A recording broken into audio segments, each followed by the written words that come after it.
Muito boa tarde para você, fiel torcedor que está acompanhando a nossa programação na Papão TV, nesse pós-jogo entre Operário e Paysandu, pela 32ª rodada da Série B do Campeonato Brasileiro. A gente vai dar início agora à entrevista coletiva com o Marcinho, que foi quem comandou a equipe novamente no jogo deste domingo.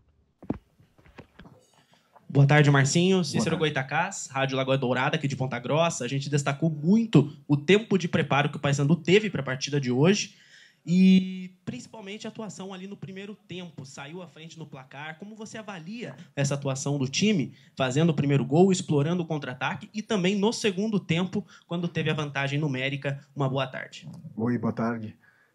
A gente sabe, né, o quanto é raro ter esse tempo de treinamento, né? Então a gente tentou aproveitar da melhor maneira possível e já traçando a estratégia para o jogo contra o Operário. A gente sabia o que ia encontrar aqui, uma grande equipe, uma equipe que dentro de casa, não só dentro de casa, mas quanto fora, haja visto o que fez contra o Sport fora, mas principalmente dentro de casa era muito forte. Então a gente traçou uma estratégia e justamente em jogar em contra-ataque, em transições e velocidade, onde aconteceu o primeiro gol. Acredito que a gente fez um grande jogo. Poderíamos até ter saído com um resultado melhor, mas é enaltecer esse ponto que nós ganhamos aqui dentro de Ponta Grossa, porque a gente sabe que é difícil tirar ponto aqui. Bom, a gente dá sequência aqui à coletiva com as perguntas do Dinho Menezes, da Rádio Clube do Pará, e também do Mataus Pauxis, da Rádio Liberal.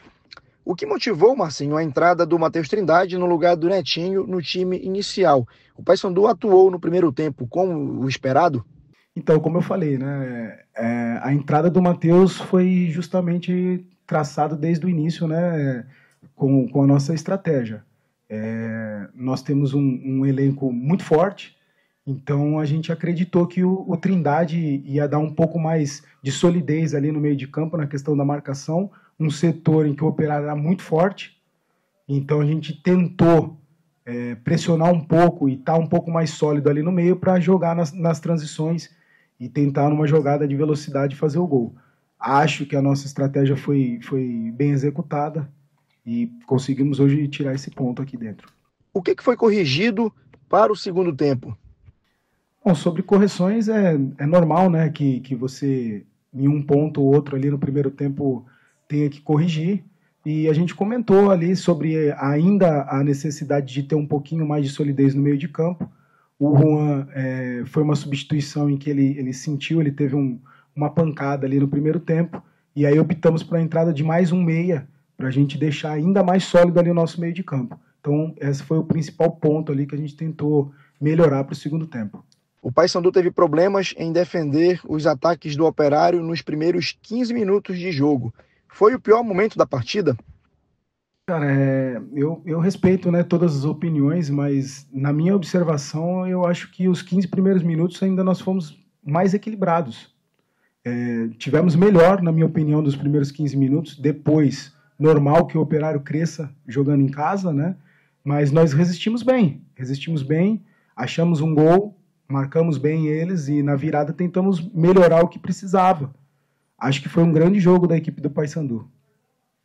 No segundo tempo, o Paysandu passou mais de 30 minutos com um jogador a mais. O que faltou para o time conseguir criar a chance de fazer o segundo gol quando estava no 11 contra 10? Eu acho que faltou só o detalhe, né? Nós fizemos o que precisava. Nós rodamos bem a bola em velocidade. Agora, quando um time fica com um a menos, nós sofremos isso lá na Curuzu, se a gente for observar isso daí, e é normal que você se feche um pouquinho mais. E fica muito mais difícil a entrada. E eles se fecharam muito bem. Eles têm uma das melhores defesas do campeonato. Então, uma linha muito sólida. Sabem muito bem fazer isso. E fizeram mais uma vez. Nós aceleramos o passe, viramos a bola de um lado para o outro para tentar ter superioridade dos lados, que é o que precisa fazer quando você tem um a mais.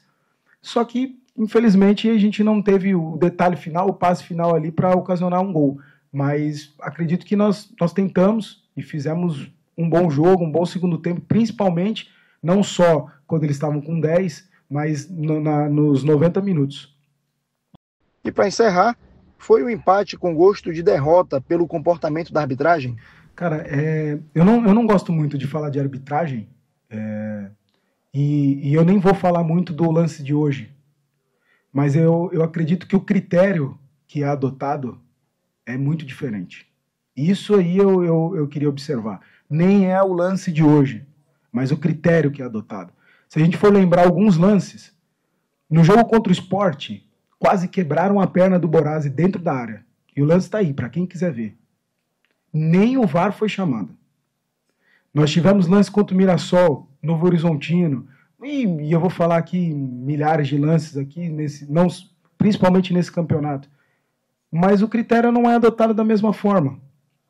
O lance de hoje, o árbitro estava bem posicionado, ele achou viável ir até o VAR analisar, poderia ter ido ao VAR no lance do Borazzi também no primeiro tempo, pelo menos para analisar se o contato que teve foi ou não o bastante para ele dar o pênalti, mas ele achou que não precisava ir. Mas eu acredito que o critério que é adotado é o grande ponto que a gente tem que observar. Não é nem o lance específico de hoje, mas o critério que eles vêm adotando, que para o Paysandu vem sendo diferente. Obrigado, Mazinho.